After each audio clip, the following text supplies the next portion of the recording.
0.21 second run at 104.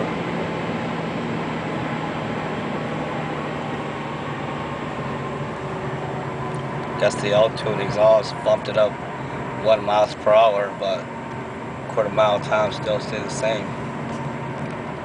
Not bad.